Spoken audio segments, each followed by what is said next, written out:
फ्लॅटमध्ये आपल्या, ही खरी वस्तुस्थिती आहे बघा तुम्ही.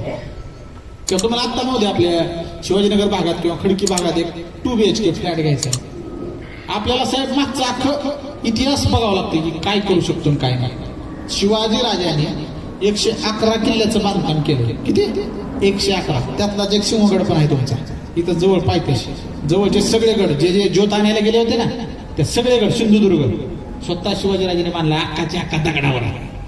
म्हणजे शिवाजी राजांचा एक किल्ला म्हणजे त्याच्यात 10 गाव बसते एवढा किल्ला आहे. किती?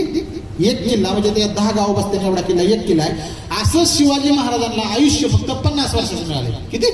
50. 1630 ते 1680. 50 वर्षाच्या आयुष्यात आमच्या शिवाजीराजाने काय काय केले?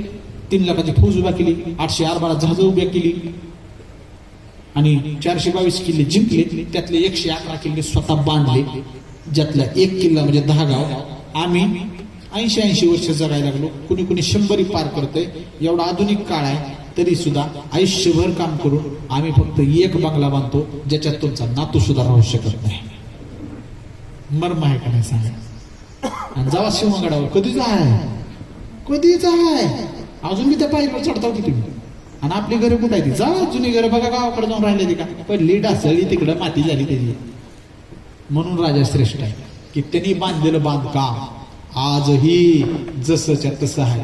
फक्त इंग्रजांनी जर मध्ये राडा केला नसता अजून बी आमचा रायगड जगातला सगळ्यात मोठं शक्तीस्थळ असला असता. आजही आहे पण ते दिसायला नाही ना, फक्त भिंती राहिल्या. जाळा आमचा रायगड, जाळा. किती दस्तऐवज मेले. म्हणून आज जेवढं शिवाजी महाराज आपल्याला कळतात का, हे 2%, 3% शिवाजी महाराज माहिती आहेत आपल्याला.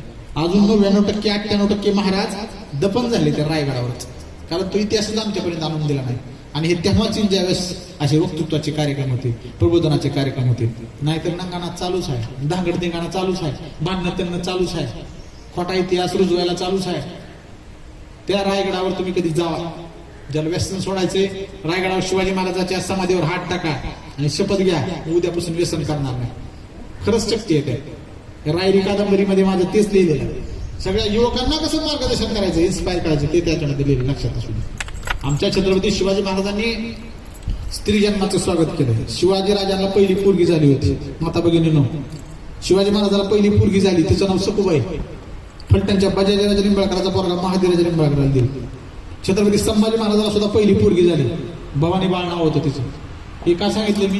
कारण आपल्या दोन्ही छत्रपतीला पहिल्या पुरी झाल्या. त्या पोरं तर झालीच नो डाऊट, पण पहिल्या काय झाल्या त्या पुरी झाल्या. त्याच्यामुळं शिवाजी महाराजांना मानणारा, छत्रपती शिवाजी महाराजांना जय म्हणणारा प्रत्येक अनुयायी, त्यांचा भक्त, त्यानं स्त्री जन्माचं स्वागत केलं पाहिजे.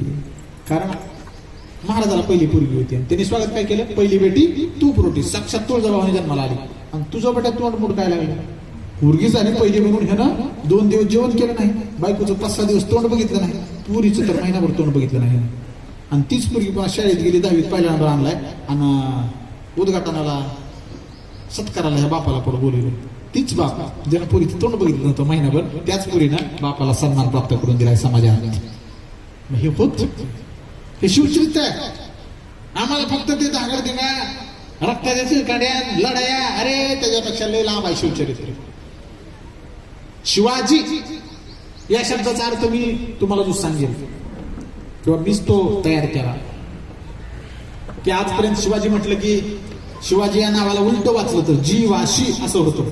जो संबंध हयातभर जीवाशी खेळला आणि आपल्या सगळ्यांचा जीव त्यानं संरक्षित केला, त्याचं नाव शिवाजी असं आपण म्हणतो. पण इथून पुढच्या काळामध्ये जर कोणी तुम्हाला विचारलं शिवाजी या शब्दाचा अर्थ तुम्ही एका वाक्यात मला सांगा, तर आज विशाळगडला या 512 आर्मी बेस कॅम्प मध्ये जे व्याख्यान दिलं, या व्याख्यानातून माझा हा जो विचार आहे, एवढाच विचार जरी तुम्ही तुमच्या लेकराला सांगितला, बास व्याख्यानाचं सार्थक झालं. मग इथून पुढच्या काळामध्ये तुम्हाला जर कोणी विचारलं की शिवाजी म्हणजे काय सांगा, तर तुम्ही त्यांना एवढंच सांगा, शिवाजी मधला शी म्हणजे शिकायचं, वा म्हणजे वाचायचं, जी म्हणजे जिंकायचं, आणि शिकायचं, वाचायचं, जिंकायचं म्हणजे शिवाजी. काय पाहिजे व्याख्या अजून याच्यापेक्षा भारी? ही आताच्या आधुनिक काळाची व्याख्या, पहिली नव्हती. आपण काढायची, आपण इन्व्हेंट करायची. महाराजांना जे आवडत होतं ती काय काय सतत तुम्ही काय केलं पाहिजे? अपडेट केलं पाहिजे. आज अभिमान वाटतो